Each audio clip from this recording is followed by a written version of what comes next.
공동주택 화재 안전 기준.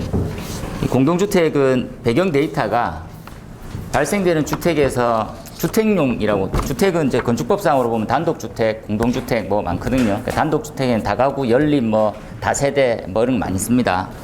우리는 이제 기초적인 지식으로는 주택이라고 이렇게 가는 게 있고, 공동주택이 있죠.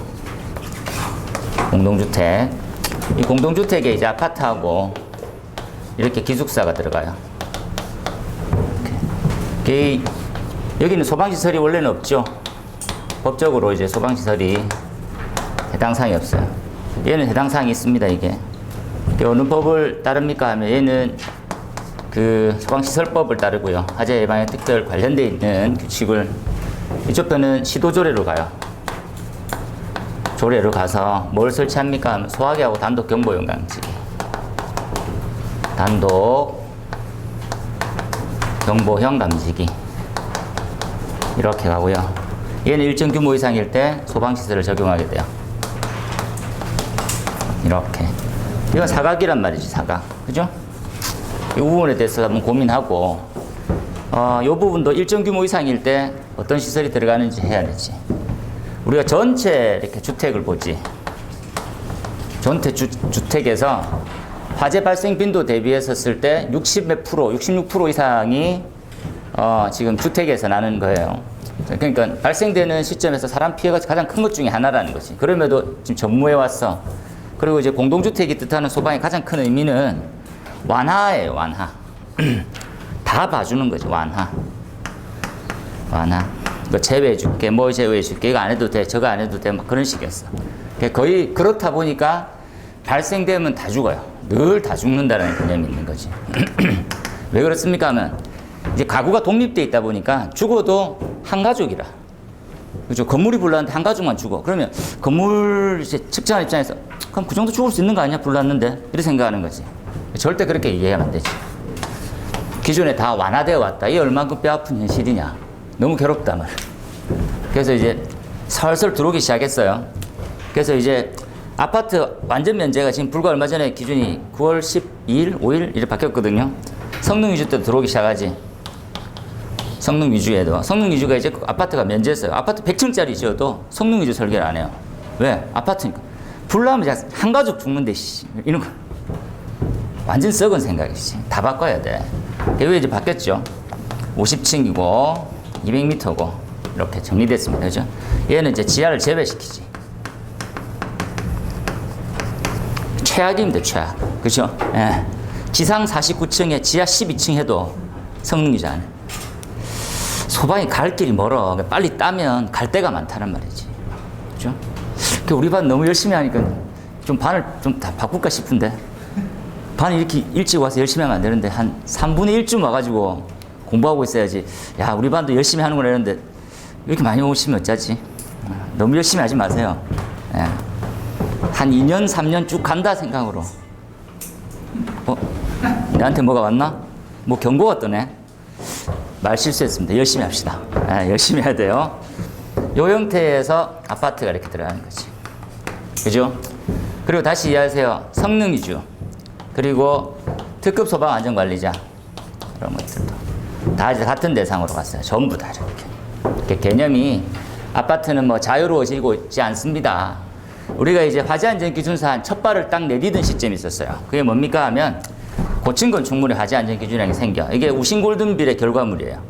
해운대 불이 났는데 사람이 하나도 안 죽었어. 얼마나 놀랄 일이에요. 재산적 피해가 60몇 억이 났는데 보험금이 100이 넘게 났다는 얘기가 있더라고요.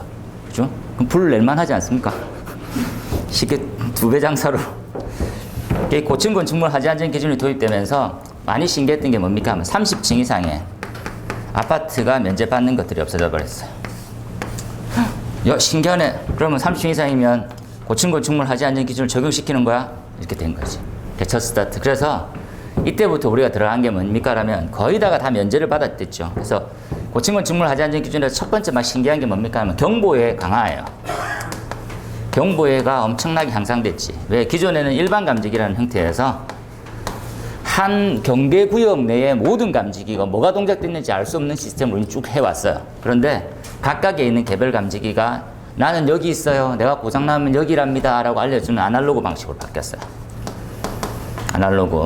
그 아날로그의 단편적인 기능을 말씀드린 건데, 실제로는 이제 농도도 인증하고, 뭐, 얼만큼, 연기라든지 온도가 얼만큼 올라가는지 확인하게 되는 거지.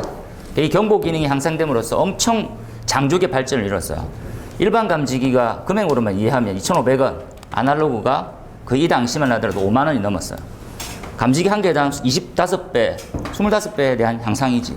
그래서 전기가 확 시장이 좀 커졌어요. 지금은 뭐 한 절반 가격이 가까워졌지. 이때 이제 이 기준이 도래됩니다. 제가 수업할 때 4월 달에 하자 안전 기준이 개정됩니다 라고 올렸어요. 근데 4월 달하고 지금 또 많이 바뀌었어. 이게 내년 시험에 저는 이번에 나올 중이라고 생각하고 있었는데 내년 시험에 나오겠지.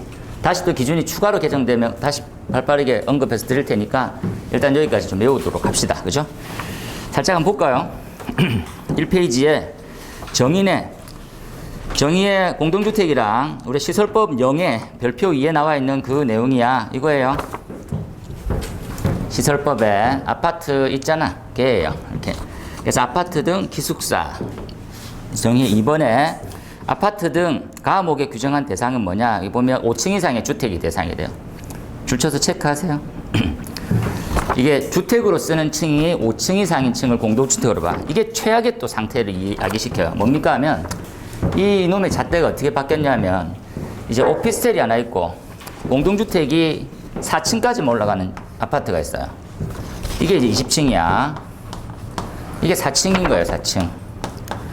그럼 얘는 위험해요, 안 위험해요? 엄청 위험하다니까. 여기서 한 층만 더 올리면 공동주택이 된단 말이에요. 이해됩니까? 공동주택이 되면 또 완화를 받아요. 쓰레기가 되는 거라고. 4층이 더 안전하잖아요. 말만 따져보면. 4층이 더 안전하지 5층이면 더 위험하잖아. 근데 5층이 되면 완화가 되고 4층이면 완화를 못 받는다고. 법이 이렇다니까. 법이 이렇더라고. 야, 아무리 얘기해도 대답 없는 너더라고. 관할서 들어가고. 이거 더 심하지 않습니까? 그러면 법이 그런 걸 난들 어쩌게 했나 이러면서. 그렇죠. 3번 체크하고 갑복도라는 말 줄 쳐놓으세요. 갑복도는 건피방이라고 말할게요. 이제 건축물 피난 방화에 대한 기준에 관한 규칙이 있네요. 그죠? 여기에 정의가 적혀 있으니까 그대로 줄 치세요. 이 갑복도는 재연을 면제받을 수 있는 조건으로도 들어갈 거니까 미리 많이 좀 준비하시면 좋습니다. 갑복도 규칙은 재연을 면제받을 수 있어요. 각 층의 계단실 승강장에서 각 세대로 통하는 요거 한번 줄칩시다. 한쪽 면이 완전히 외기에 개방돼야 돼요. 한 부분이 개방되면 안 되고 한 면. 그죠? 예전에 복도형 아파트 개념으로 이렇게 이해하시면 되겠지. 요즘에 되게 설계 얄팍하게 할 때 이렇게 해요. 양쪽 세대는 다 있는데 여기 조금 비워놓고 여기 양쪽 비워놓고 양쪽이 다 통하지 않습니까? 갑복도예요. 갑복도 아닌데 씨. 갑복도로 오기고. 4번에 주배관과 스프링쿨러에 있을 거예요. 화재안전기준 찾으시고 5번에 부속실 화재안전기준에 있어요. 넘어갑시다. 4조에 소화기구가 있네요. 소화기구 한번 볼까요? 자, 소화기구. 소화기구에 관련되어 있는 소화기구. 소화기구는 우리가 화재안전기준에 있는 내용이랑 별 차이 없어. 공동주택은 100제곱미터니까 100제곱미터로 능력 단위로 환산할 거다. 있고 아파트 등이면 각 세대도 넣고 공용부도 넣으라고. 맞아요. 그리고 3번에 이렇게 보일러실에 부속용도 추가하는 소화설비 관련된 넣어야 된다. 그런 기준 똑같고 4번 주방에 소화설치 그죠? 이거 조금 수정 주세요. 설치 안이 가능이라는 말은 좀 이상하고 이걸 갖다가 할 수 있다를 가능으로 바꿔놓으니까 설치 면제 가능으로 좀 수정하면 되겠어요. 이건 안 바꿔놨네. 이게 이제 이렇게 보시면 여기 이렇게 해서 이렇게 할게요. 이렇게 설치 면제 가능 이렇게 합시다. 이렇게 적으면 이해가 더 편하다. 그죠? 이렇게 이해해서 기준을 좀 이해하시는 게 좀 필요해요. 설치가 이제부터 그 안이 가능이라는 것은 설치 면제 가능하다 이렇게. 원래는 이렇게 적혀 있어요. 설치하지 아니할 수 있다 이렇게 적혀 있어요. 같은 용어니까 기억나는 걸로 잘 적으시면 돼요. 그 다음에 5번 별표 하나 쳐놓을까요? 1번에 5번입니다. 여기 아파트 등은 화재 안전 기준에 감소 규정이라는 게 있지. 감소시킬 수 있는 기준을 적용하면 안 된다라는 것들 잘 체크해서 봐놓고, 그 다음에 밑에 있는 2번입니다. 2번 2항이죠. 자, 2항에 보면 이렇게 적혀 있네요. 아파트 등은 원래 이제 요거 주방에서 뭘 설치하냐를 봅시다. 가스를 하기도 하고 전기도 하게 해요. 각각을 둘 다 차단시킬 수 할 수 있는데 요거 한번 볼게요. 주택 건설 기준에 따라서 가스 공급이 없는 데는 전기용만 설치해라. 이 과거에는 이 자동 소화 장치라는 게 가스 전용이어서 전기 쿡탑 스타일을 하면 설치를 면제받았어요. 그러면 안 된다라는 거지. 이해해 놓으세요. 이게 바로 주택 건설 기준에 관련되어 있는 조항입니다. 요 조건을 모두 갖춘 거네요. 전용 임대, 장기 공공임대 50제곱미터 미만 전기하는 거 이렇게 적혀 있네요. 이거 한번 살펴보시면 되겠고, 건축법 시행령은 밑에 있는 기준이 있으니까 한번 더 읽어서 개별 난방 방식일 때 요 네 가지 1, 2, 3, 4번이 모두일 때는 전기용 써도 돼 이렇게 적혀 있어요. 다음 페이지로 넘어갑니다. 다음 페이지로 넘어가니까 이렇게 적혀 있네요. 자, 봅시다. 자, 옥내 소화전 호스릴이네요. 줄쳐놓고, 호스릴은 좀 잘 이해할게요. 호스릴이라고 하는 것들은, 호스릴은 첫 번째 이렇게 이해하면 됩니다. 광경이, 호수에 대한 광경이 40mm에서 이게 미리를 파이로 적기도 하고 A로 적기도 하고 밀리미터로 적기도 해요. 얘가 25로 줄었어요.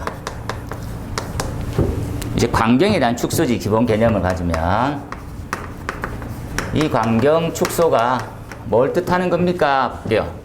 이 광경이 축소된다는 말은 유속은 증가되고요.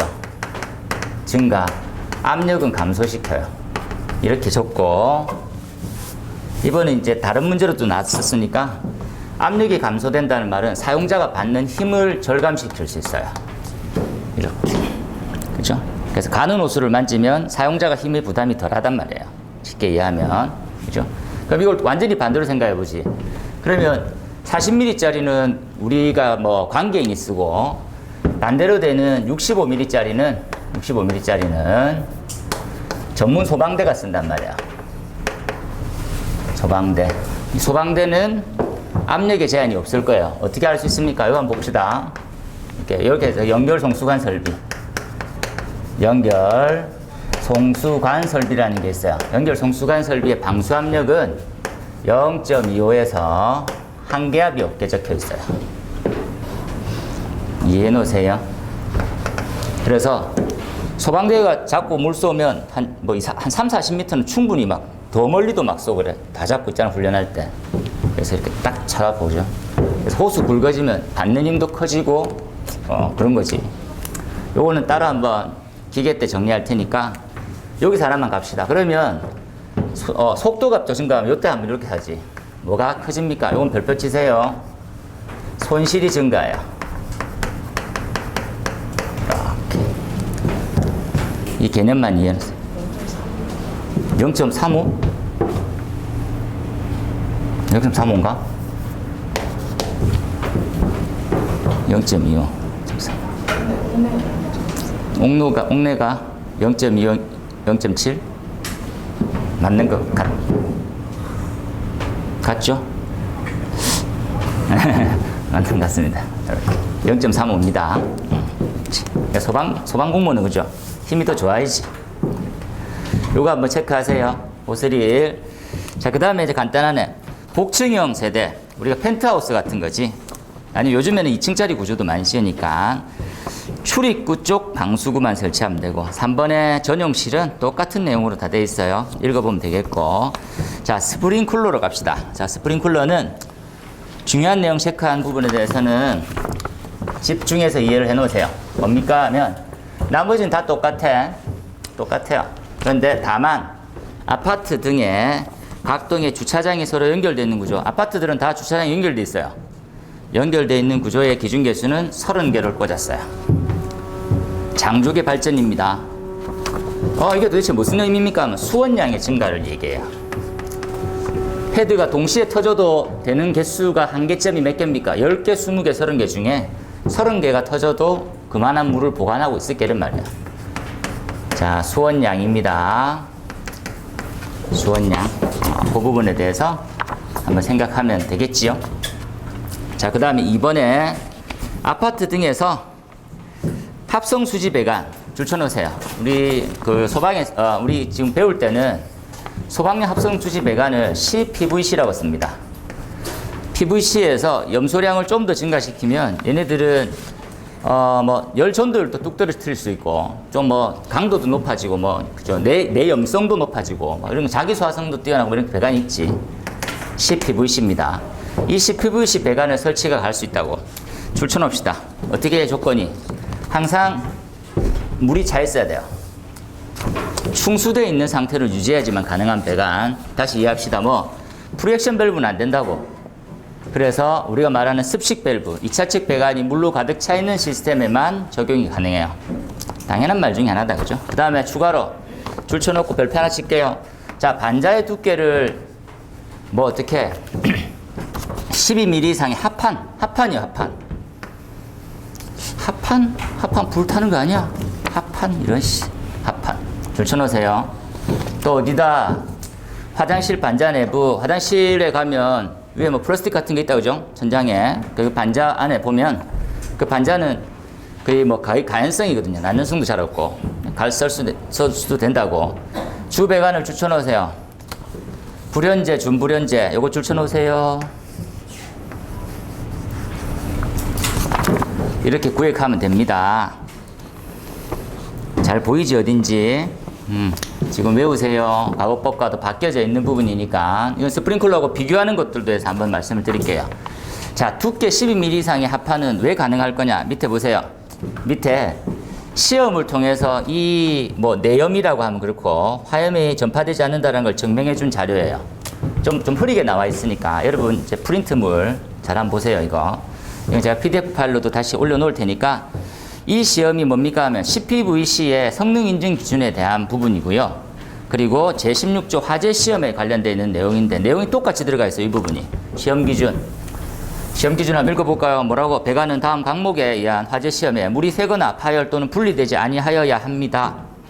이해하세요? 그렇구나. 그리고 화재 시험 이후에 배관 등의 최고 압력에 대한 5분간 가하는 경우 파손이나 누수가 없어야 됩니다. 모형, 받침대, 그리고 하원이 뭐고, 장소에 대한 크기, 천정에 대한 높이, 규모, 그리고 압력을 1.1MPa 넣었을 때 물의 유속온이 듣고 시험 시간은 10분. 업체가 환경에 따라서 조건. 이렇게 해서 불을 10분간 태웠는데도 불구하고 합판이 그 불을 견디는 거예요. 또는 그 배관이 합판은 다 탔는데도 불구하고 그 배관은 탈락되거나 물이 누수되거나 하는 거 전혀 없었어. 그럼 써도 돼. 왜 이런 게 필요합니까? 다시 한번 체크합시다. 어떻게? 현장 가보니까 지금은 좀 많이 없어졌는데 아직까지도 뭐가 남아있냐? 이렇게. 우물천장이라는 게 있어요. 우물천장이 도대체 뭐냐? 천장 가보면 이렇게 뻥 뚫려 있죠. 이렇게. 여기 램프 달지. 요런 부분들, 요 부위들. 철판으로 달면 좋지만 못하는 경우도 생기거든요. 그래서 아직까지도 합판으로 하는 데가 많아요. 그래서 이 합판으로 하면 원래 기존의 CPVC 배관은 쓸 수 없는 구조 아니었습니까? 왜? 불연, 준불연만 관리했거든. 근데 지금 12.5mm, 아니 12mm 합판으로 테스트 해보니까 괜찮더라는 거야. 그냥 써. 되겠죠? 합판 두께만 생각하면 돼요. 합판 두께. 자, 이 부분으로 되어 있구나. 나중에 요거는 PDF 자료도 올려서 한번 보도록 할게요. 그 외에는 봅시다. 원래 이제 밸브라고 하는 형태는 밸브는 하나의 방호구역이다, 그죠? 한 층만 해. 이렇게 기본이었지. 하지만 뭐가 복층일 때는 어디까지? 3개층까지도 가능하네요. 그거 보고. 그 다음에 4번은요. 헤드의 수평 거리는 2.6. 원래 하지 안전 기준에는 3.2로 되어 있는데 2.6으로 확정이 됐어요. 잘 봐놓으세요. 하고 지금 시험 기준 자체가 2.6까지 밖에 인증받은 놈이 없어요. 그 밖에는. 그 다음 나온 형태가 뭡니까? 5번은 별표하고 창문 파손으로 인한 외벽의 연소 확대, 상층부의 연소 확대를 막기 위해서 원래 이거는 성능 위주 때 있던 놈들을 기준에 도입시켰어요. 동그라미 치면 외벽에 설치되어 있는 창문에서 60cm 이내에 스프링클러 헤드 설치하고 이 헤드에 대한 살수 반경은 창문 모두를 다 포함시키도록 해라. 이렇게 별표 치세요. 별표 치세요. 우리 건축방호에서 배우는 외벽의 연소 확대와 상층부 연소 확대를 지금 나와 있는 공동주택 화재 안전 기준에서 지금 맡고 있는 중이에요. 이 형태를 이제 약간 무식하게 얘기하면 윈도우 스프링클러인데 전혀 다른 개념입니다. 윈도우 스프링클러 아니냐? 이건 아니에요. 윈도우 스프링클러는 NFPA나 해외 기준에서 만들었는데 얘네들은 그냥 창문만 방어할 수 있는 스프링클러가 따로 있어. 우리는 일반형을 창문에 다른 거예요. 유사하려고. 이렇게. 그죠? 우리 비교를 한번 해볼게요. 이렇게. 나중에 이제 그림으로도 한번 올려놓을 테니까. 헤드가 터지면 이런 스타일이에요. 그죠? 우리는 이렇게 헤드를 달고 터지면 표준형 같은 경우에는 이렇게 방어가 돼요. 이렇게. 윈도우는 이렇게 방어가 돼요. 그래서 살수 패턴 자체가 달라요. 얘네들은 뭐하고 똑같습니까? 호수 끝을 쭉 잡아갖고 물을 넓혀서 방어하는 것처럼 그런 식으로 나요. 헤드 자체가. 얘를 얘 윈도우 이렇게 적혀있어요. NFPA의 다른 헤드입니다. 하지만 다음에 강목일 때는 안 해도 된다네요. 줄쳐놓읍시다. 드렌처 아직 안 배웠어도 드렌처. 우리 뭐 배웠습니까? 강화지구의 창문 방어용으로 드렌처 설치하시지? 라고 배웠어요. 맞아요. 그 다음에 줄쳐놓으세요. 건축적 방어가 하면 되겠지. 나의 창문과 창문 사이의 수직 부분. 자, 창문과 창문 사이는 이렇게 되겠다. 위에 집 창문, 우리 집 창문, 바닥. 맞습니까? 이렇게. 요 사이를 얼마로 해라고요? 화재가 점프할 수 있는 높이만큼을 유지하면 돼요. 이해되나요? 그게 바로 90cm. 줄쳐놓읍시다. 우리가 뭐 나중에 배울 스팬드럴이나 캔틀레버에 대해서 한번 할 거예요, 그때. 자, 그 다음에 발코니. 다음 페이지 넘어갑니다. 발코니에 관련되어 있는 구조 변경 절차 및 설치 기준에 나와 있는 사항으로 되어 있는 거. 이때 권하는 것처럼 방화판이 있어요. 방화판 보세요. 여러분 휴대폰 있으면 QR 찍어보세요. QR을 어떻게 활용하냐면 카메라 이렇게 들면 이렇게 두면요. 위에 그 주소가 떠. 주소를 이렇게 클릭하면 돼요. 휴대폰을 사세요, 먼저. 왜 지금 휴대폰 안 꺼내는? 휴대폰 꺼내보세요라니까. 이렇게 해서 뜨면 이제 기사가 나오겠지. 제 폰이 좀 빨라가지고 오늘 중으로 나오려나? 소리 납니까? 여드름 광고 하고 있습니다.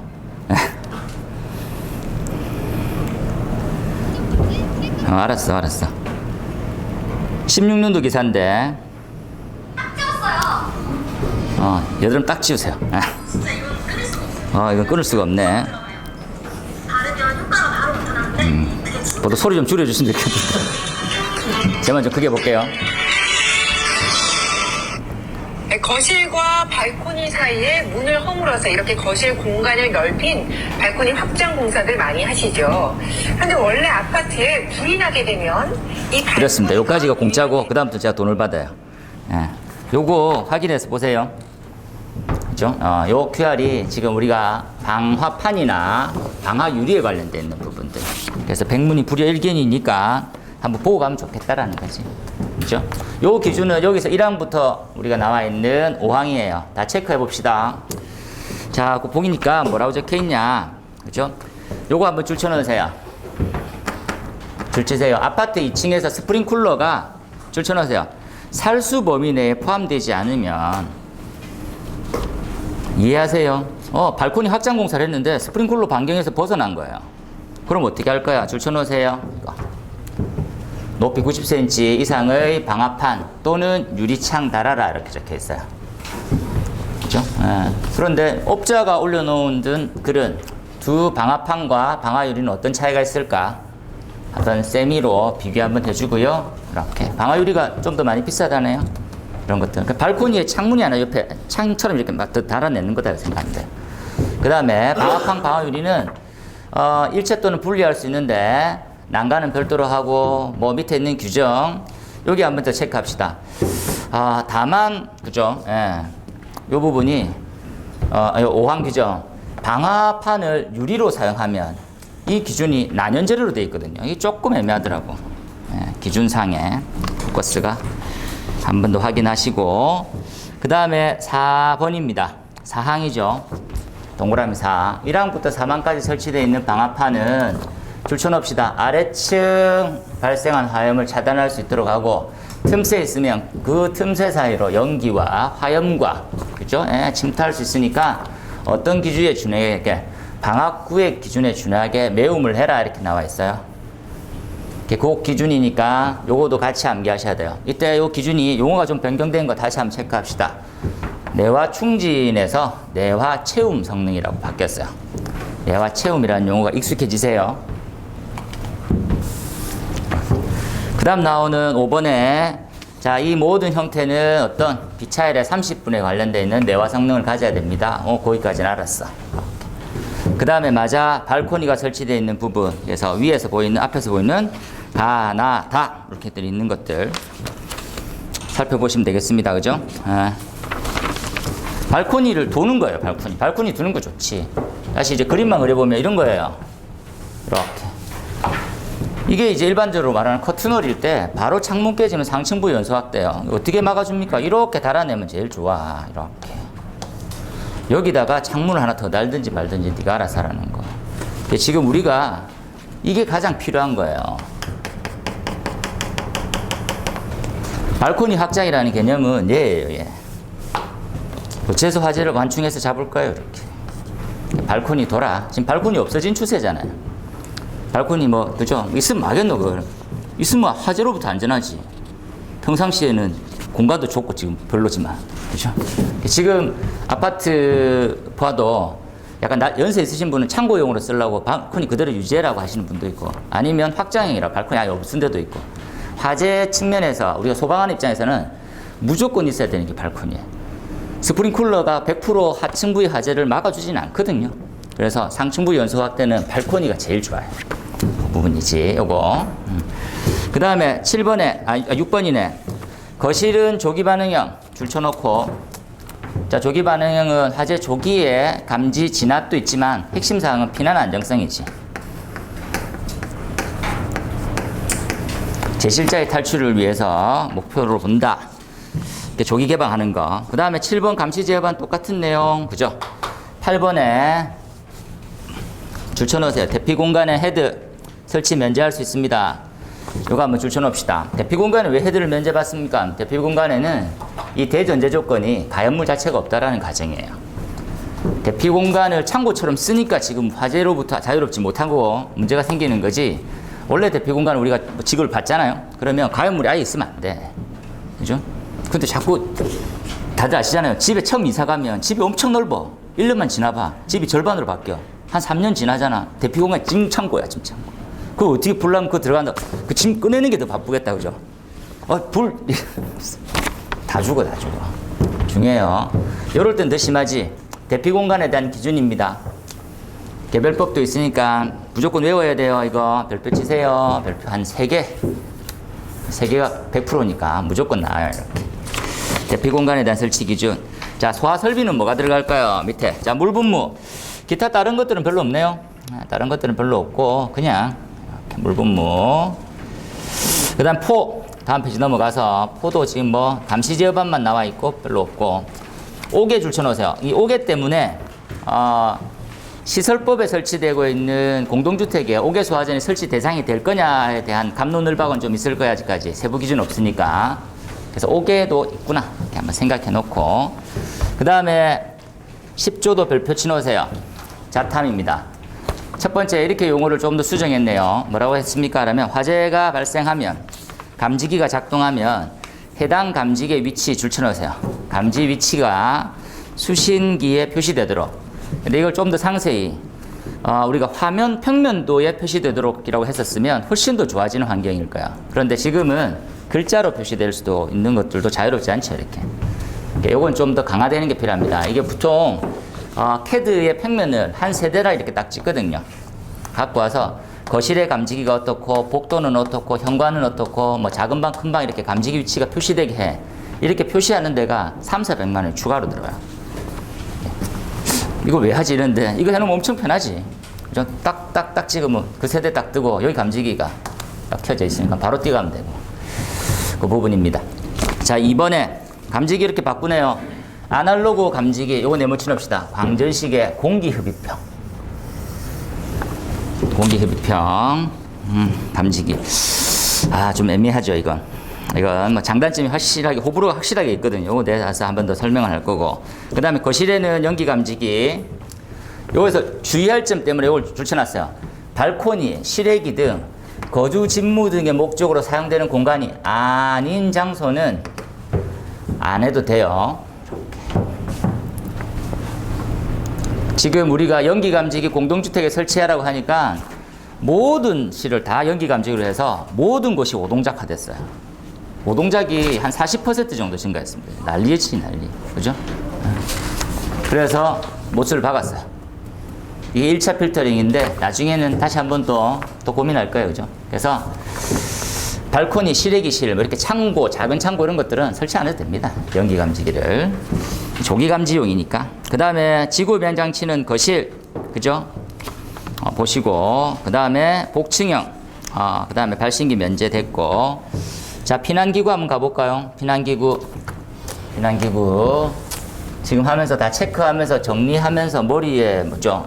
담으면서 막 각 세대마다 그리고 동일 직선 그죠? 하면 안 되는데 아파트는 괜찮다. 같은 기준입니다. 완강기를 쭉 일렬로 해도 돼요. 그 이유는 탈출 인원이 많지 않잖아. 간섭이 그렇게 많지 않아서 그래요. 그 다음에 3번에 공동주택 관리법이 있네요. 그래서 제2조 1항 2호에 마목을 제외 이 부분입니다. 이 부분 하부에 있는 표 여기 의무관리 대상의 공동주택은 공기안전매트의 설치에 관련되어 있는 세분화되어 있는 기준이 있어요. 확인해 주세요. 다만 어떻게 하면요. 옥상으로 도망가면 돼. 그럼 안 해도 되고요.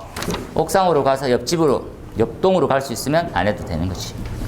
그죠? 한 동이 1, 2라인이면 3, 4라인 쪽으로 갈 수 있으면 안 해도 된다는 거지. 그 밑에 있는 의무관리 대상 공동주택 참조해서 보시고요. 자, 그 다음에 나오는 아래쪽 2번 갑복도입니다. 이 갑복도에 대한 공동주택과 그죠? 나머지 이런 부분들 할 때는 피난기구를 설치 안 해도 됩니다. 복도식 아파트에는 피난기구 필요 없다고요. 발생한 복도가 다 안전한 쪽으로 다 바뀌는 거니까. 그리고 이 부분 별표 하나 칩시다. 이제껏 인접세대라고 하는 형태가 묶여 있었어요. 인접세대면 옆집이지 이런 식인 거야. 그게 아니고 이렇게 자세히 수평, 수직 다 인접으로 봐요. 이해됩니까? 하향측 피난구로 밑으로 내려가는 것도 인접세대 피난으로 본다고. 이해되죠? 이렇게 되면 피난기구를 안 해도 돼요. 이 기준이 빨리 정착화되면 지금 하향식 피난구라는 것들은 건축법상에 설치되어 있고 하향식 피난구는 뭐라고 그냥 소방에서 보긴 힘든 거 아니야. 이렇게 해서 지금 완강기를 또 다는 회단을 야기하고 있어요. 이 부분을 이렇게 정착된다면 안 해도 되는 거지. 그 다음부터 봅시다. 인접세대에 대한 피난이라는 부분들의 정리. 요거 반드시 외우세요.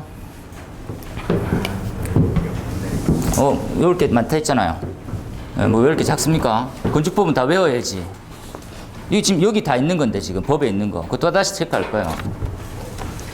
아파트가 유일하게 더 좋은 조건이라고 생각하는데 그렇지 않습니다. 뭡니까? 일반 건축물을 양쪽 계단을 먼저 만들어 놓고 아파트는 양쪽 계단 안 해도 되게 만들어져 있으면 대안들이죠. 4층 이상의 발코니에서는 대피 공간 설치 안 하고 1, 2, 3, 4번 하는 거예요. 1번은 아시다시피 경량 칸막이. 그죠? 그 다음에 2번은 경량 칸막이에서 피난구를 다는 거. 세 번째 게 하향식 피난구. 네 번째 게 동등 이상의 성능. 자, 봐놓으세요. 대체시설이라고 얘기하는 거 100%입니다. 무조건 나와요.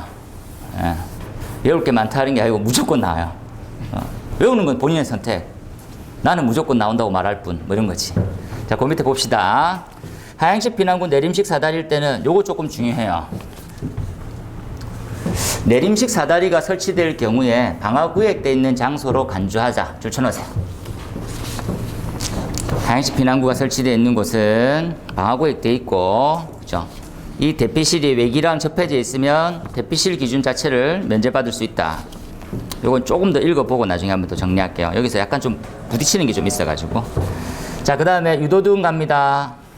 유도등, 소형 설치하세요. 소형. 세대 면제돼요. 주차장 2번 별표. 주차장의 화재 위험성은 우리가 이제 천안으로, 그죠? 예, 완전히, 진짜 무섭구나. 주차장에 불 나면 절단이구나. 알게 됐잖아요. 벤츠가 60대나. 언제 벤츠 한번 타보겠노? 리스를. 주차장에서 사용되는 부분은 중형 체크하고 줄 쳐놓으세요. 이게 지하가 그렇고라고 하는 개념이 아니라 주차장으로 쓰면 지상이라도 뭐라고? 중형이 들어가게 되는 거예요. 이해됩니까? 용도, 하중에 대한 중요성이 이제 가미된 거예요. 그 다음에 3번에 자, 옥상에 줄 쳐놓읍시다. 비상문 개폐 장치 설치해라. 옥상 출입문에 줄 쳐놓고요. 옥상의 출입문은 아무리 낮은 층이나 10층 이하의 옥상이 있더라도 뭘로? 대형 피난구 유도등이에요. 다시 정리합니다. 아파트는 소형, 주차장은 중형, 옥상 출입구는 대형이에요. 점검 갔으면 혼란이 오겠죠. 원래 아파트는 용도별 아닙니까? 전부 다 이거 해야 되는데, 그죠? 갔더니 어디는 대형, 어디는 소형. 헷갈릴 것 같아요. 자, 여기 봅니다. 건축법 시행령 40조 3항에 요 내용 있지요. 요 내용. 그래서 지금 뭐 요 부분 있네요. 그죠? 여기 비상문 개폐 장치 피난용으로 옥상으로 설치할 때 연면적 1000 이상의 공동주택 요 세 가지를 줄쳐서 이해각을 잡으세요. 그 다음에 주택건설 기준에 관한 규정은 하부 내무안에 있네요. 거기 뭐라 적혀 있습니까? 똑같이 자, 주택단지 안에 옥상의 출입문은 비상문 자동 개폐 장치를 설치해라. 이렇게. 옥상에 대피할 수 없는 스타일이면 안 해도 된다. 이런 거. 우리가 현장에서 보는 박공지붕이라고 하는 거. 그죠? 아파트인데도 주택처럼 지붕이 이렇게 솟아 있는 거예요. 이런 타입은 위에 서 있으면 위험하죠. 도망가면 안 됩니다. 비상조명 등 읽어보시면 될 것 같고요. 재현 똑같습니다. 넘어가고 그 다음에 연결 송수가 기존 기준과 별 차이가 없어요. 똑같습니다. 비상 콘센트 똑같습니다. 이렇게. 그럼 기존 거 외에서 좀 중요하다고 생각되는 부분들 다시 한번 정리를 해서 보면, 그죠? 스프링쿨러도 중요하게 보고, 그죠? 네. 소화기도 좀 중요하고, 스프링쿨러도 중요하고, 그죠? 네. 그 다음 나오는 자동화재 탐지 설비 10조 중요하고, 그죠? 그 다음에 원래 뭐 피난기구도 좀 중요했고, 유도등 요까지는 보고 가시면 되겠네요. 그래서 25점짜리로 만드세요. 그래서 오늘 남을 때 치고 갈 거예요. 오늘 요거 안 쓰시면 집에 못 가는 겁니다. 하루가 얼마나 즐겁습니까? 저것만 쓰면 집에 가겠네, 이렇게 생각하면. 그죠? 반대로 얘기하면 저거 못 쓰면 절대로 못 가는 거 걱정인데 반대로 생각하라니까. 저것만 쓰면 집에 가는가 봐. 저것만 써서는 집에 가지 못하지요. 자, 문제풀이 들어갑니다. 자, 1번이네요. 피난안전구역이지. 우리가 이제 법상에 대한 페이지를 한번 펴볼까요? 82페이지를 한번 펴보세요. 82페이지. 82페이지를 펴니까, 그죠? 아니, 요거부터 먼저 좀 합시다. 문제풀이는 답이 적혀 있으니까 그거에 대해서 가볍게 설명하는데, 요거 한번 볼게요. 성능 위주. 요 프린트물은 제가 출력을 일부러 안 했어요. 답지처럼 적기가 뭐 나눠드리는 건 상관없지만 좀 달라서 화면을 좀 통해서만 보세요. 자, 성능 위주 설계는 좀 강화가 된다. 조금 더, 그죠? 더 보완된다라고 생각이 좀 되겠지. 제가 우리 단톡에 올려놨으니까 주차장의 공기 흡입형을 많이 반영하기 시작했어요. 주차장에. 그래서 해당되는 구역을 확대를 딱 시켜보면 이렇게 나타납니다. 보면. 지금 색상이 좀 잘 안 드러나는데 빨간색으로 되어 있는 형태 있죠. 이런 부분들. 이 부분이 지금 나와 있는 우리 공기 흡입형 감지기예요. 이렇게 설치가 되는 이렇게 돼 있어요. 이렇게 요 범위 하나를 배관으로, 그죠? 연결시켜서 원래는 이제 이게 별도로 나가야 되는데 하나로 해도 충분히 이제 흡입이 되면 돼 있습니다. 그죠? 그래서 공기 흡입형의 하나의 관이 600제곱미터 정도에서 이 구역을 하나로 커버하는 거지. 우리가 소방 전기 때 공기 흡입형의 정말 뛰어난 성능을 한번 말씀을 드릴 거예요. 근데 주차장에서는 조기의 감지가 가장 큰 목적이 아니냐. 그래서 일반 감지기보다는 뭐 시간상으로 보면 그죠, 몇 배나 더 빠르게 조기에 감지할 수 있는 그런 형태로 강화되어 있는 형태로 간다. 이렇게만 조금 보세요. 자, 그 다음으로 넘어가 보면 요것도 같은 구역입니다. 제어부가 어떻게 있고, 가스계 소화 설비에 시험에 관련되어 있는 기준을 좀 더 많이 넣기 시작했어요. 가스계 소화 설비. 제가 제 현장에 지금 발전기실 전기실에 HFC 23이 들어와 있거든요. 가스계 할로겐 아물인데, 그걸 난 설치부터 전체를 다 이렇게 다 정리해가지고 자료를 만들어가지고 바보도 알 수 있게 만들었는지 현장하고 역시나 감리는 호흡이 잘 안 맞더라고. 다 설치했더라고. 그죠? 감리 너 뭐 했냐? 그러게요. 제가 잘못됐는데 이런 시험을 다 하려고 했어요. 보시면 지금 보시면 배관의 기밀, 요 너무 흐릿하네요. 제가 이제 PDF 단톡방에 올려져 있는 것들을 폰을 통해서 확대시켜 보면 배관의 기밀, 지금 기동 장치, 그 밑에는 방출 시험, 방출까지는 아니지만 솔레노이드 연동 추가해서 여기에 이제 동작되는 거, 저장 용기 시험, 누설 이런 것들 다 볼래 했었는데 현장이 좀 안 도와주는 바람에 그렇고요. 요건 요렇게 표를 정리해서 해놨습니다. 여기에 이제 시험에 관련되어 있는 부분들이 있으니까 다시 한번 확인해서 보시면 될 것 같고, 그리고 이제 재연회에서 시스템 이펙트라는 부분이 좀 확실히 좀 안 좋네요. 좀 더 정리했어야 되는데, 그래서 재연회일 때 시스템 이펙트라고 하나 써놓고, 이게 이제 팬이에요. 팬 모양. 들어오는 쪽과 나가는 쪽이 직관 형태가 부족해서 바로 꺾이는 타입이면 어떻게 될 거냐는 거. 이렇게 공간이 부족한 거야. 이럴 때 생기는 거, 이걸 갖다 우리는 시스템 이펙트라고 불러요. 팬 기준으로 팬 흡입과 토출에 직관 부위가 있으면 가장 손실이 작은데, 직관 부위가 없이 공간이 좁다 보니까 바로 이제 연결시키는, 이 간격이 좁아지면 좁아질수록 손실이 더 크게 잡아먹어요. 그 관련되어 있는 내용에 대해서 넣어놨고요. 그 다음에 제가 이제 수업 시간에 발전기 용량 계산법은 바뀌었습니다라고 말씀드렸어요. 그래서 제가 이제 개정돼 있는 기준으로 계산해온 최초의 사례. 그래서 이건 성능 위주 하시는 분들도 이렇게 바뀌었는지는 잘 모르실 분들이 많아요. 그래서 우리한테 주어져 있는 부하의 항목들이 여러 가지가 있습니다. 여러분 이제 폰 확대시키면 잘 보이실 거예요.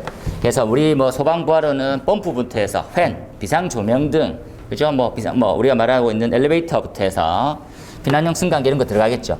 KS 규정을 넣어라 그래서 계산해 보니까 요 방법 좀 멀찌감치 해서 보세요. PG1, PG2, PG3 기존의 설계 방법입니다. 그렇게 하면 어느 정도 용량이 나왔습니까 하면 용량이 이렇게 나왔네요. 보입니까? PG1, PG2 안 보이네. 3750, 260, 4227. PG1, 2, 3. 그러면 당연히 어떤 걸 용량 선정합니까 하면 PG3를 선정을 해요. 이 용량 방법의 계산법으로 비상발전기의 용량. 하지만 KS 박경 규격으로, 이게 바뀐 규격입니다. 바뀐 규격으로 뚝딱뚝딱뚝딱 뭐 넣고, 요 부분은 암기하셔야 돼요. 저 새끼 수업은 3분의 2가 암기네. 나오는 것만 얘기하잖아요. 다음 시험 나옵니다. 그래서 요런 공식을 통해서 계산을 하니까 이번에는 어떻게 나왔습니까? 보세요. 비교가 보입니까? 3750, 260, 4227, 4699. 요게 KS 규정. KS 규정입니다.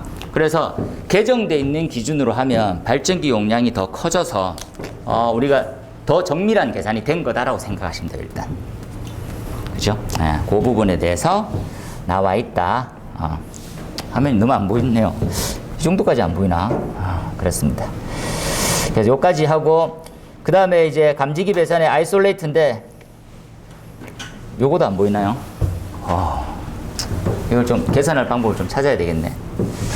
아이솔레이트도 자, 수업 때 화면도 늘어가면서 한번 보도록 할게요. 자, 이제 문제풀이 짧게 한번 해보도록 할게요. 피난 안전구역일 때 피난 유도선, 요거는 이렇게 배경을 좀 잡으세요. 어떻게 잡습니까 하면 점광원, 명광원, 선이죠.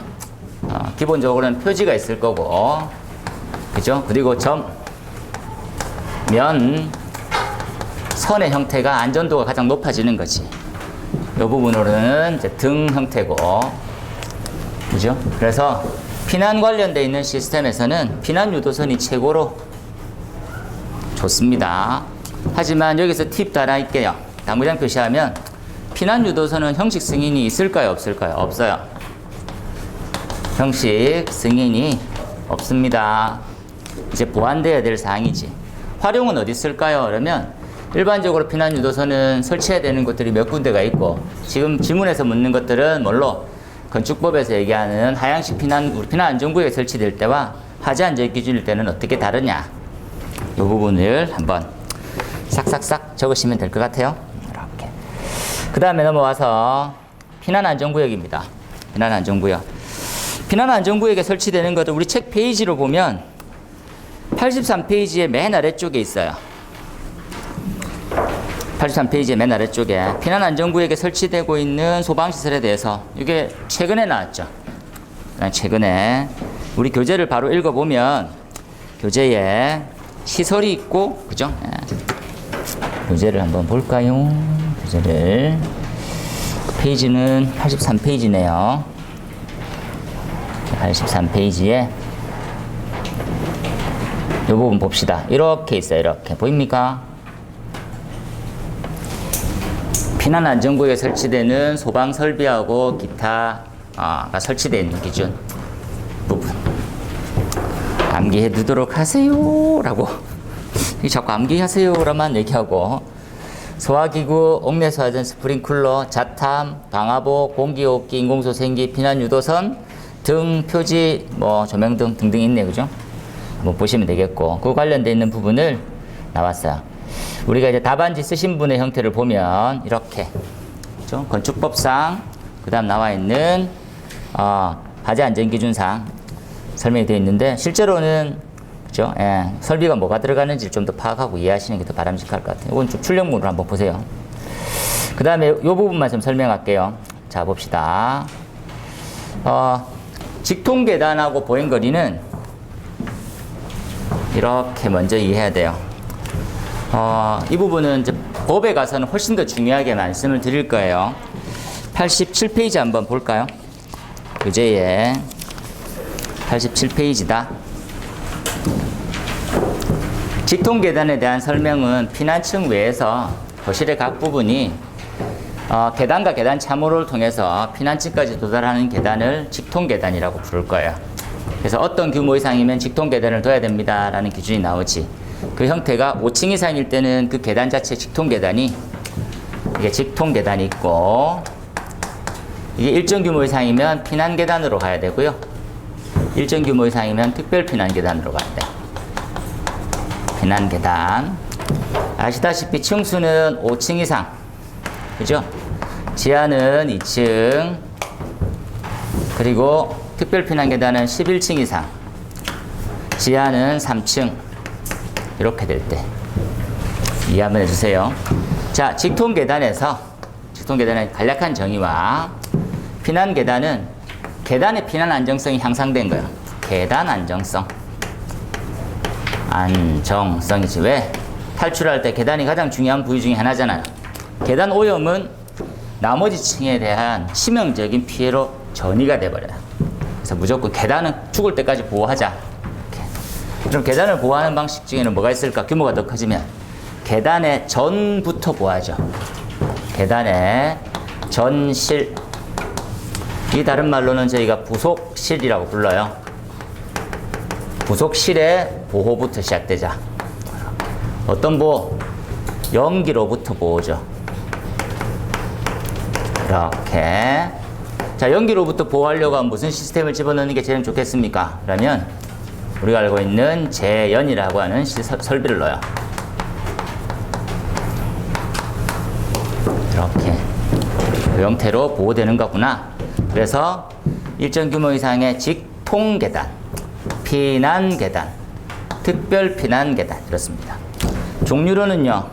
종류는 가장 기본은 내부 피난 계단을 기본으로 하고, 우리가 말하고 있는 공연장이나 집회장이나 그죠? 있죠? 주점 이런 것들은 옥외 외부에 대한 피난 계단도 설치하게 돼요. 외부 피난 계단도 물었으니까 같이 보세요.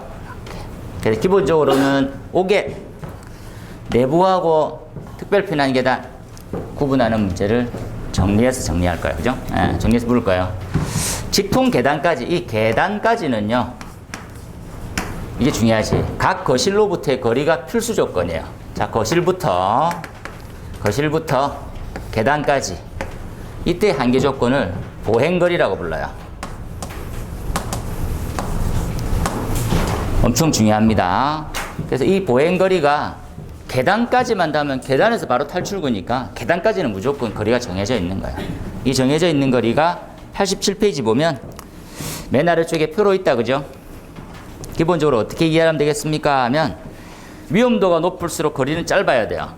맞습니까? 어떻게 적혀 있어요? 지하층에 설치되고 바닥 면적에 대한 뭐 공연장, 집회장, 관람장, 전시장은 30m 정도 나가면 무조건 계단이 있어야 돼요. 보행해서. 그죠? 보행해서 30이면 엄청 가까운 거예요. 알겠습니까? 직선거리 30이면 꽤 멀 수 있는데 보행에 30이면 꺾이는까지 다 고려해야 되잖아요. 진짜 가까운 거라고. 그리고 거실에서부터 30m 있고요. 하지만 밑에 구조를 좀 더 강화시키고 화재 확대 우려가 좀 덜하다고 하면 뭘로? 16층 이상의 공동주택 16층 이상은 40, 일반은 50, 그리고 75, 100. 무조건 외우세요. 무조건. 오늘 했던 말 중에 제일 많이 하는 말은 뭐가 중요합니다 보다는 무조건 외우세요. 네, 오늘 마칠 때까지 똑같은 말 할걸요. 무조건 외우세요. 그래서 이렇게 한번 정리할게요. 자, 거실에서 복도, 직통계단, 그죠? 예, 지상층에 관련되어 있는 출구까지에 대해서 보행거리가 어떻고 바깥쪽에 보행거리가 어떻고 쉽게 이해할게요. 여기가 1이면 여기는 2가 돼요. 수업 때 다시 한번 설명을 할 테니까 그렇게 한번 보시면 되겠습니다. 무슨 말이냐? 여기 보면 나와 있네. 그죠? 여기 30, 60대고 50, 100대고 40, 80대네요. 그죠? 그래서 그 부분을 다시 한번 설명을 할 거니까 맞춰서 한번 봅시다. 그 다음 페이지로 넘어갈게요. 자, 5개. 5개가 가장 안전하죠. 가장 안전한데 일반 건축물도 그럼 다중이역 같이 주점 같은 거 좀 있잖아. 그러면 무조건 5개에 달았으면 좋겠어. 5개 계단처럼. 외국은 다 5개 계단이잖아요. 그래서 5개는. 그래서 외국은 전에도 얘기했지만 외국은 피난기구라는 자체가 없어요. 피난기구가 있을 필요가 없어. 왜? 보행거리가 화재 안전 성능, 즉 피난 안전 성능을 만족하면 별도의 피난기구를 통해서 탈출할 필요는 없는 거예요. 계단이 2개야. 그죠? 그래서 외국에 있는 영화들 보면 내부 계단에 있고 건축물 밖에 다 계단이 바깥쪽에 또 있어요. 뭐 위험하면 바깥쪽으로 하면서 총 쏘면 그저 뭐 사람한테는 안 맞고 계단에만 맞는 영화를 봤잖아요. 그거와 똑같은 거지. 지금 나오는 것들은 5개의 계단. 자, 어느 대상입니까? 체크합시다. 공연장, 주점, 집회장. 일정 규모 이상일 때 어느 정도 규모 이상이면 3층 이상의 층이 이런 것들이 설치되어 있어요. 그러면 바깥쪽에 설치해서 안전도를 높여주세요. 우리가 참조해서 보면 피난계단하고 특별피난계단이 우리가 중요도 대비했었을 때는 문제가 많이 안 나왔어요. 신기하게. 거진 어느 놈이 제일 많이 났습니까? 하면 내부계단하고 5개 계단. 이게 신기하게 더 많이 나왔어. 원래 맨날 특별피난계단 하는데 많이 안 나왔어. 생각보다. 보세요. 기준 외우고. 자, 관람실 출구는 한 번만 하시면 됩니다. 제가 중요도도 1개짜리로만 해놨어요. 그래서 한번 나올 때까지만 좀 봅시다. 자, 우리가 보행거리 그리고 직통계단 뭐 탈출 이런 개념이 있는데 그러면 관람실부터 해서 바깥쪽 탈출구까지는 도대체 어떤 기준으로 되어 있을까? 안 나왔으니까 한 번 나올 때까지만 보자는 거죠. 그래서 대상, 기준, 그리고 관람실 기준의 유역폭 이런 것들 세밀하게 나와 있으니까 한번 보고 가시면 좋겠어요. 자, 방화댐퍼입니다. 방화댐퍼는 어디서부터 공부를 할까요? 그러면 방화댐퍼는 첫 번째 방화구역부터 공부하고 오세요. 방화구역 방화구역이 도대체 뭘까요? 화재 확산을 최소화시켜줘라는 거지. 그러면 첫 번째 어떤 대상이 있대요? 대상은 연면적 1000제곱미터 이상이면 뭘로 하면 되겠습니까? 어떠한 구조로 하면, 그죠? 내화 구조에 우리가 공부할 때 제일 많이 듣는 말이 바닥벽이죠. 자, 이거 봅시다. 우리가 이렇게 이해하면 돼요, 그죠? 예, 바닥벽이에요. 이해되나요? 바닥벽으로 돼 있다고. 이게 다라고. 우리 구조가 바닥벽. 이렇게 나오잖아요. 우리 지금 위층의 바닥은 아래층의 천장이 되잖아요. 같은 구조라고. 그러니까 전체 다를 얘기한다 생각하면 돼요. 바닥벽. 뭘로 또 합니까? 틈새 관통부도 있었겠네. 관통. 완전히 막을 수 없잖아요. 그때 어떻게? 방화문. 방화 셔터. 자동 방화 셔터라고 얘기하는 놈. 자동 방화 셔터. 이게 우리 소방법에서는 아직 안 바뀐 용어 중에 하나죠. 자동 방화 셔터. 그리고 지금 나오는 방화 댐퍼. 이렇게. 그 다음에 틈새는 어떻게? 내화 체험 구조로. 내화 충진 큰 의미는 없는데 세 가지입니다. 자, 거기서 방화 댐퍼, 관통부는 우리가 결론부터 얘기하면 얘네들은요, 내화 구조에 준한 성능으로 해주세요. 성능. 되겠습니까? 내화 구조에 준한 성능. 내화 구조는 건축물의 규모와 층수, 높이에 따라서 어느 부위에 따라서 내화 시간이 정해져 있잖아요. 거기에 준하게 보완이 필요하다. 이게 결론이에요. 지금 나온 형태는 간단하다, 그죠? 방화 댐퍼는 평상시 개방으로 되어 있는 덕트 같은데 화재 발생한 퓨즈가 높고 찰카닥 닫히는. 명확한 성능이 아직 부족하다라는 의미로 문제는 출제되었고요. 그래서 어느 기준까지 지금 나와 있게라고 보는 겁니다. 그죠? 한 번 더 보시면 될 것 같고요. 그 다음 넘어가서 아까 대피 공간에 관련되어 있는 기준 외우세요. 외워야 됩니까? 무조건 외워야 됩니다. 이거 안 외웠으면 오늘 시험 치러 가지 마. 올해 시험 치러 가지 마세요. 올해 시험 없어. 근데 다행이지. 올해 시험 치러 가지 말아야 했는데 올해 시험이 없어요. 얼마나 좋아. 내년에도 가지 마. 이거 못 외웠으면. 어디 건축법에 5가지 중요사항이 있는데 그 가지고 못 외웠어. 그냥 한번 치러 가보려고. 그 68,000원으로 도마 합해서 소주 받으세요. 소주. 예, 가도 아무 소용없어요. 그렇죠? 가서 한 4시간 넘게 앉아있고 허리만 아프고 막 욕만 하고 시험이 있다고 이러면서 외우고 가세요. 줄쳐놓을게요. 똑같습니다. 4층 이상의 양방향으로 되어 있는 직통 계단 사용할 수 없었을 때, 야, 니네 실에서 화재 완충하자. 소방관이 구조를 올 때까지 있으니까, 그렇죠? 괜찮다. 여기서 주의할 점은 뭐였습니까? 쭉 다 기준 다 잘 보고, 이건 좀 많이 옛날 기준처럼 돼 있네요. 그죠? 대피 공간이 비차열. 차열 있네요. 이렇게. 체크해 놓으세요. 차열 30분이 되는 갑종 방화문. 지금 방화문의 명칭이 바뀌었지. 60분 플러스 60 플러스 방화문으로 바뀌었어요. 갑종 방화문 대신에. 그래서 그 내용만 넣어주면 다른 차이는 없을 거야. 밑에 예외 조건도 아까의 프린트물도 똑같습니다. 보시면 되겠고요. 자, 8번에 구조용 강제 한번 볼게요. 얘는 자 150페이지를 저는 이거 나올 것 같은데 잘 안 나오네 아직.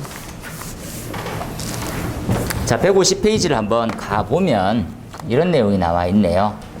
뭐라고 나와 있습니까? 한번 볼게요. 자 150페이지에 자 이 그림 한번 봅시다. 이 그림. 자 이거. 자 이걸 보니까 우리가 말하는 X축은 변형률, 스트레인이고요. 그리고 Y축은 스트레스, 응력이라고 적혀 있어요. 그래서 첫 번째 우리가 알고 갔으면 좋겠는 것들은 자, 이 스트레인과 스트레스에 대한 법칙. 이 법칙을 여기 적혀 있지요. 후크라고 하는 사람이 훅의 법칙으로 해놨어요. 왼쪽 페이지에 훅 법칙. 그래서 스트레인 그리고 스트레스, 이게 바로 탄성계수라고도 부르는 후크의 법칙이에요. 후크의 법칙입니다. 그러면 실생활에는 어떻게 정리해서 볼까요? 이거 먼저 한번 찾읍시다. 요거 그림 보입니까? 교재의 하단에 지금 나와 있는 콘크리트는 좀 빼고 뭐만 남은 거, 우리가 하는 강제 두 가지만 합시다. 이게 100도씨, 100도씨, 얘가 650도 정도네요.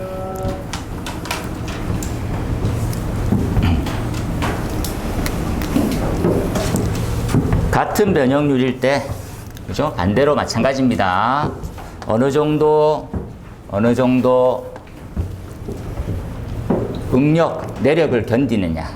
같은 변형을 줬을 때 어느 정도 견딜 거냐는 거야. 원래 이 정도였었는데 100도 상온이면 더 높겠지. 이게 이렇게 많이 떨어져 버립니다. 자, 이 부분을 실물로 시험을 한번 데이터를 가져와 봐라. 얘 있네요. 보입니까? 이렇게. 지금 답안지라고 적혀 있는 부분들. 그죠? 지금 얘가 600도. 600도. 그죠? 얘가 20도. 이렇게만 적어 놓으면 돼요. 이렇게 뚝 떨어집니다. 그죠? 얼만큼 떨어진지 관련되어 있는 공식도 여기다가 이제 추가로 이렇게 넣어놨으니까, 그죠? 참고해서 보시면 됩니다. 그죠? 요것들은 다시 한번 설명을 할 테지만 프린트물, 얘를 탄성계수, 얘를 항복강도, 항복강도라고 불러요. 그죠? 200도 이하의 온도일 때는 지금 나와 있는 21만. 그런데 온도를 한번 넣어주세요. 지금 600도 정도 넣어봐라. 여기 600을 넣어요. 그러면 600 곱하기 뭐 빼주면 되겠지. 지금 나와 있는 257점 뭐시기. 그죠? 그거 한 값을 여기다 더하면 돼요. 그 얼만큼 더 많이 뚝 감소됐을까를 보면 되지. 여기다가 600 집어넣고 257.89 곱하고 마이너스거든요. 그래서 요 수치에서 얘가 따지는 거지. 그만큼 나올 거예요. 뚝뚝뚝 계산기 한번 눌러보시면 얼마큼 나오냐. 얼마나 나옵니까? 네? 26만 1126 빼기 마이너스 257 곱하기 600. 다시 26만 1260 빼기, 그죠? 257 곱하기 600. 마이너스로 나옵니까? 뭐 너무 많이 떨어지는데? 마이너스가 나오네. 12만 120만 정도 되겠네, 그죠? 너무 많이 떨어지는데? 얘는 그렇게 요거는 한번 올려 들어갈게요, 제가.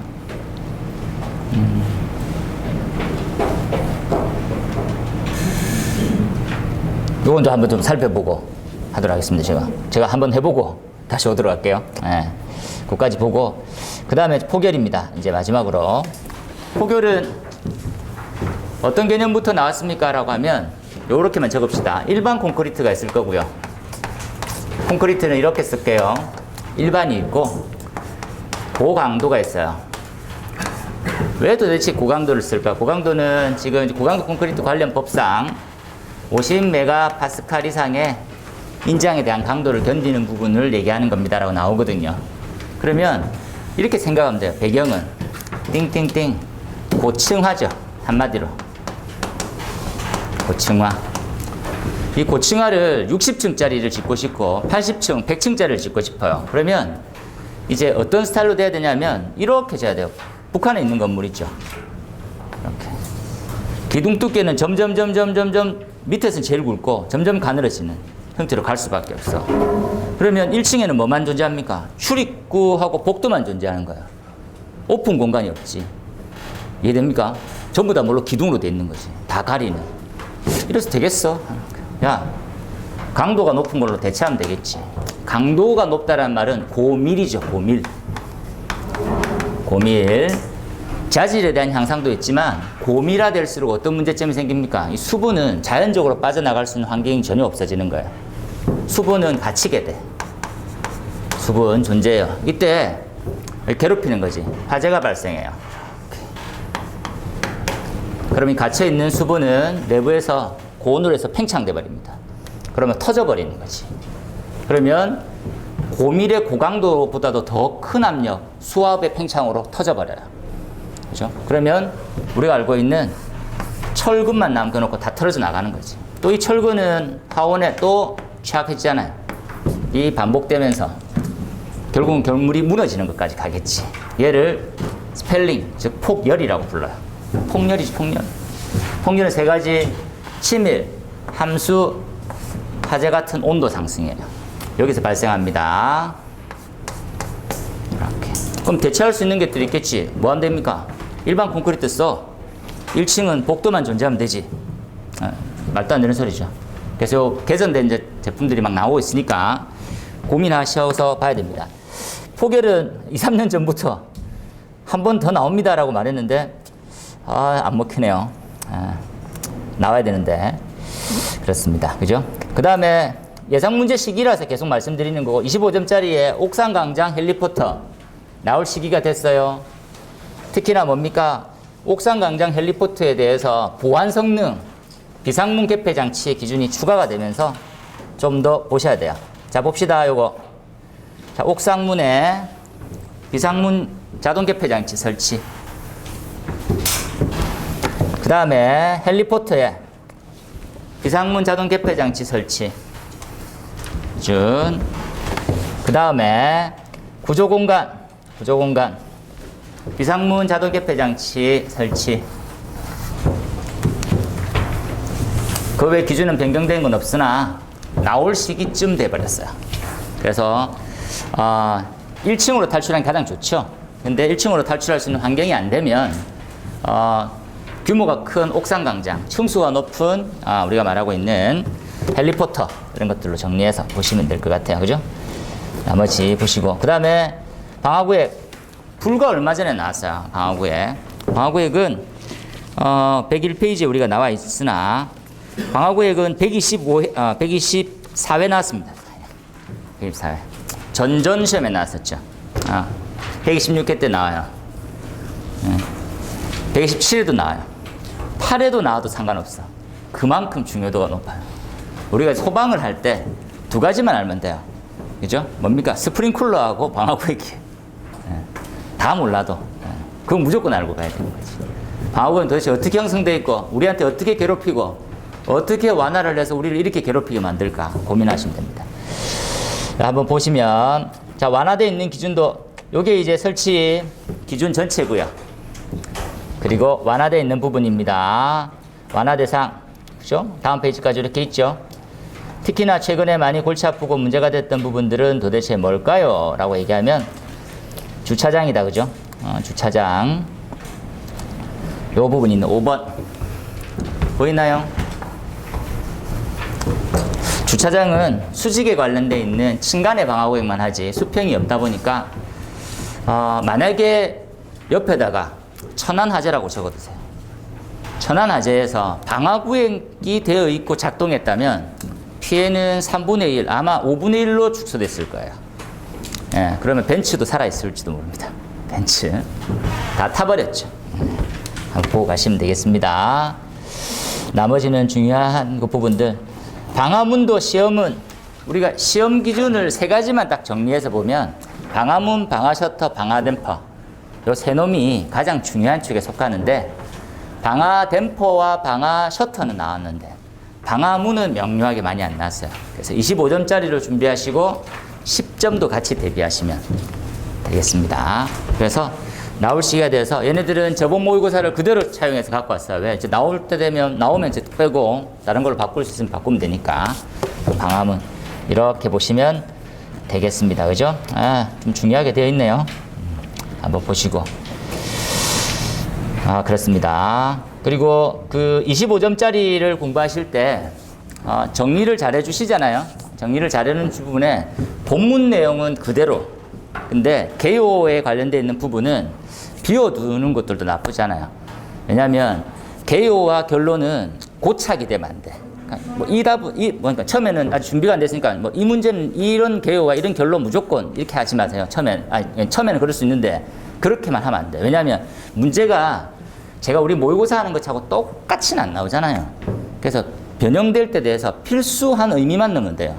필수한 의미. 그래서 그 부분까지만 좀 비워두지 뭐 개요와 결론까지는 다 외워 그렇게까지는 안 하셔도 돼요. 그러면 시야가 좁아져.